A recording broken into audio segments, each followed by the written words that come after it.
kaliwang kahit papano. Nagkikita kami at nagkakausap.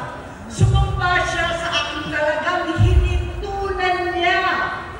Naniwala ako kasi sabi niya gusto niyang tumakbo.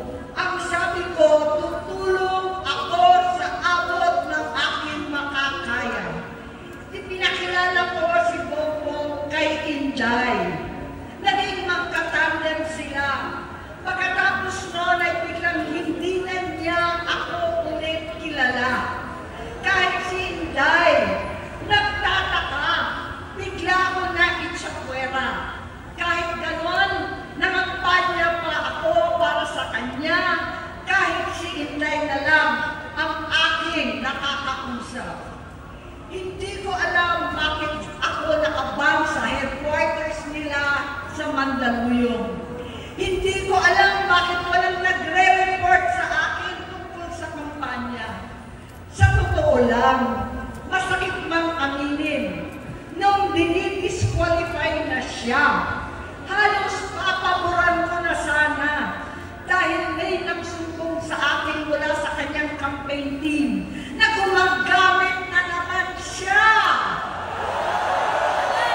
Nung sinabihan ko, siya at mga taong nasa paligid niya, nagkaisa silang tuluyan akong alisin sa kampanya na ako naman ang bumuo.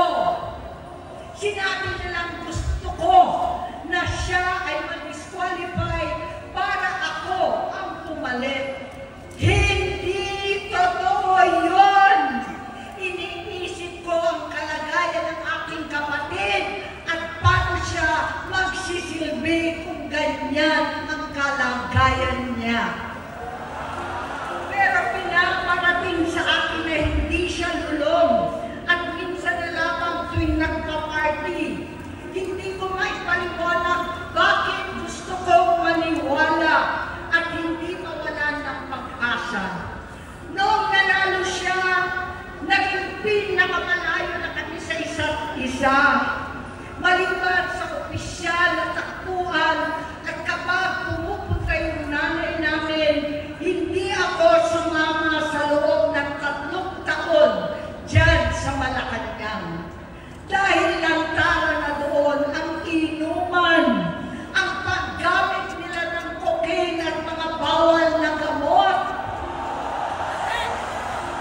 Hindi ba nila nakikita, naririnig, kakaiba na siya magsalita, hindi na maintindihan kung ano-ano na sinasabi at wala na sa sarili.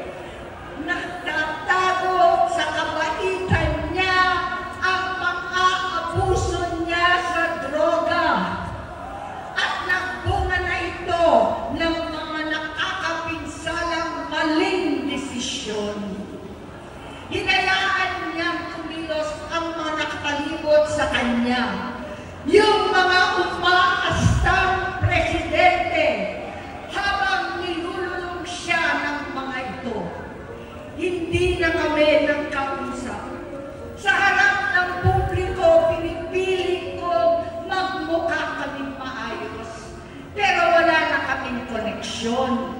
Hindi ko hinihiling na maunawaan ninyo ako, lahat kayo.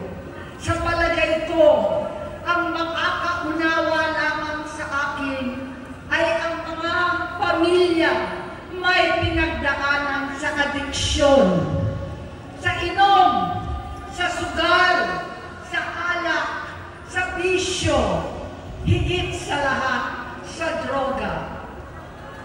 Pag hindi ko siya nakakasama, buong aking loob na ipasok sa institusyon, ipagamot, iparihab ko na yan. Pero tuwing maghaharap kami noon, hindi kaya ng aking kalooban na gawin yon. Tuwing magsasabi siya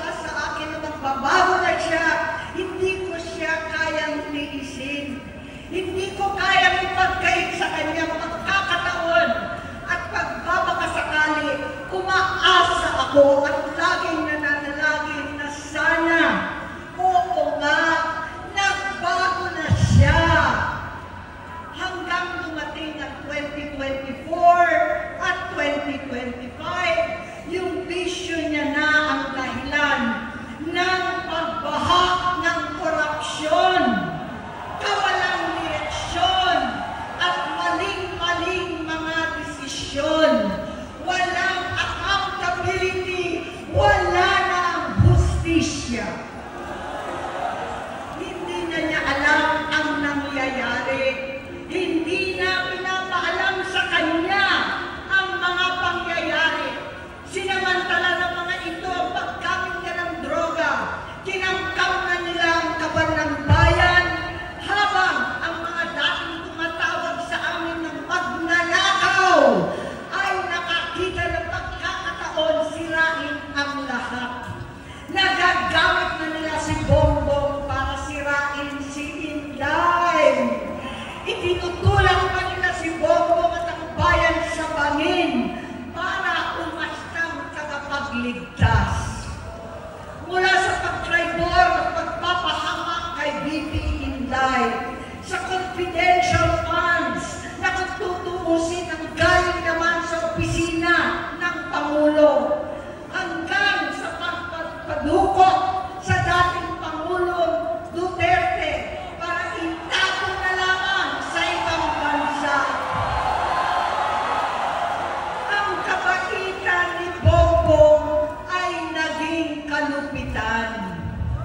Karapalan niya ang pagtatakip sa kanya ng mga nasa Congress, sa Senado, mga miyembro ng kabinete. Kitang-kita na ng taong bayan, wala nang puwang ang kahihiyan. Para bang nauulit ang bangungot ng kasaysayang dinanas namin noon. 68 years old po ang tatay ko nung pinatalsik sa pwesto. 68 years old na rin si Bongbong ngayon. November 17 din nung 2021 nung nakumbinsi ko si Inday na magbise kay Bongbong. November 18 po bukas ang ikatlong araw natin. Siyam na taon na nakakaraan. Saktong November 18 pa talaga na pinalibing ni Pangulong Duterte ang tatay ko sa libingan ng mga bayani. Halo-halo na ang aking nararamdaman, pero alam kong ito ang dulo at hangganan ng aking pagtitiis at pananahimik. Hindi na tayo mananahimik. Dahil nalaman ko pati ang mga anak niya ay nagdodroga na. Pinasusuklaman ko pa ang pag-alok ng mag-inang si Sandro ng droga ang aking mga anak at iba pang mga kamag-anak. Yan ang hindi ko na mapapalampas. Sa loob ng halos 4 na dekada, wala akong ibang pinangarap kundi maipakita sa sambayanan na hindi kami masamang tao. Hindi masama ang pamilya Marcos. Gusto kong ibangon ang dangal ng aking ama. Sa pamamagitan ng nagpagtatrabaho para sa bayan, sinikap kong maging mabuting gobernador, kinakawan, senador,